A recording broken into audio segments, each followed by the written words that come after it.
আপনারা শুনলে অবাক হয়ে যাবেন, মাত্র 620 টাকা নিয়ে রঙিন মাছের চাষ শুরু করেন সাতক্ষীরার এই ভাই। এখন সে কোটিপতি, করেছে এই বাড়ি, আছে তার গাড়ি এবং ব্যাংক ব্যালেন্সে প্রচুর টাকা। দেশে থেকেও প্রচুর পরিমাণে টাকা ইনকাম করা যায়। আজকে দেখেন 620 টাকা দিয়ে রঙিন মাছ চাষ শুরু করে বাড়ি গাড়ি সবই করা কিন্তু সম্ভব হয়েছে। আপনিও চেষ্টা করে দেখেন, আপনি অবশ্যই পারবেন। আপনি আমাকে টপকাতেও পারবেন ইনশাল্লাহ। তো চলুন প্রথম থেকে একবারে সব কিছু আপনাদের দেখাই, সে কিভাবে কি করলো। আচ্ছা, আমরা তার বাসায় প্রবেশ করলাম। এই যে তার বাসা। এখানে তার বাসা ছিল না, মাত্র 620 টাকা দিয়ে ছোট্ট একটু জায়গায় রঙিন মাছের চাষ শুরু করে। তারপরে সেই মাছ থেকে বাচ্চা তৈরি করতে করতে তার আজকে এত বড় একটা খামার তৈরি হয়েছে। এখানে আছে, আর ওই সাইডে আরও নিয়ে যাব আপনাদের, সব কিছু দেখাবো। এই দেখেন মাছগুলা, এই যে এদিকে আরও আছে। তো এদিকে মোটামুটি 15-20টার মতো এরকম বাত আছে যেখানে মাছ চাষ হয় বিভিন্ন ধরনের। মাশাল্লাহ, দেখেন বাড়িটুকু করছে কি, যার এক সময় কিছুই ছিল না সে এই মাছ চাষ করে দেখেন জমি কিনছে, বাড়ি করছে, গাড়ি করছে। মাশাল্লাহ। এই যে দেখেন, এই জায়গাটা হলো এনার মাছ চাষের সবচেয়ে বড় জায়গা। এখানে অনেকগুলো বাত আছে, প্রায় শখানিক। এই দেখেন পলিথিনের যে মাছগুলো দেখছেন, এইগুলো দেশের বিভিন্ন স্থানে চলে যাবে। এই যে প্যাকিং করে এর ভিতরে সব চারা চারা মাছ, এই যে দেখেন সোলাই করে দিয়ে দিচ্ছে।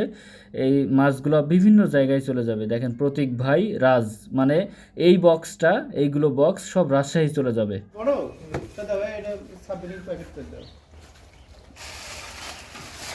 তাহলে এর আরেকটা প্যাকেটে 20 টাকা এনজল দাও।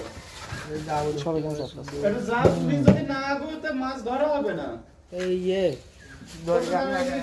আচ্ছা, ফাও ফেসাল না পেরে আপনাদের এই বাতের মাছগুলো দেখাই। দেখেন মাছগুলো দেখতে থাকেন, বিভিন্ন ধরনের মাছ। আমি এক এক করে সব ক্যাটাগরির মাছগুলো আপনাদের দেখানোর চেষ্টা করতেছি। যদি আপনাদের কোনো মাছ পছন্দ হয় বা আপনারা মাছ নিতে চান, সেক্ষেত্রে আপনারা সরাসরি ভাইয়ের সাথে কন্ট্যাক্ট করে আপনারা কুরিয়ারের মাধ্যমে মাছ নিতে পারবেন। আমি ডেসক্রিপশন বক্সে ভাইয়ের ঠিকানা এবং কন্ট্যাক্ট নাম্বার দিয়ে দিব, অথবা আমার কমেন্ট বক্সে আপনারা জানাতে পারেন। দেখেন এখানে কিছু লাল মাছ আছে। আসলে সব মাছের আমি নাম জানি না, কারণ অনেক ক্যাটাগরির মাছ আছে এখানে। সবগুলো নাম জানা আমার পক্ষেও সম্ভব না। এগুলো একটু বড়, ঘোড়ার মাছ মানে এগুলো সব আছে।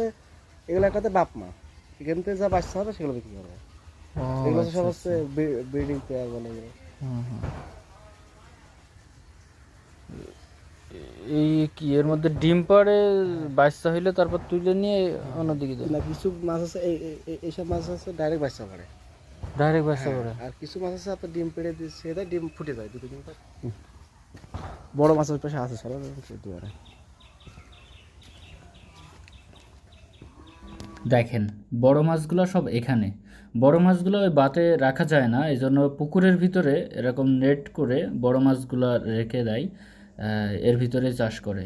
এতক্ষণ তো শুধু মাছ দেখালাম, দেখেন ওনার বাড়ির সামনে কত সুন্দর ফুল গাছ, ওনার বাড়ির গেটের পাশেই আর কি। এই ফুল গাছটা অনেক ইউনিক, আমি লাইফে ফার্স্ট টাইম দেখলাম এই ফুল গাছ। তো সবাই ভালো থাকবেন, সুস্থ থাকবেন, আর যদি কোনো মাছ পছন্দ হয় জানাবেন।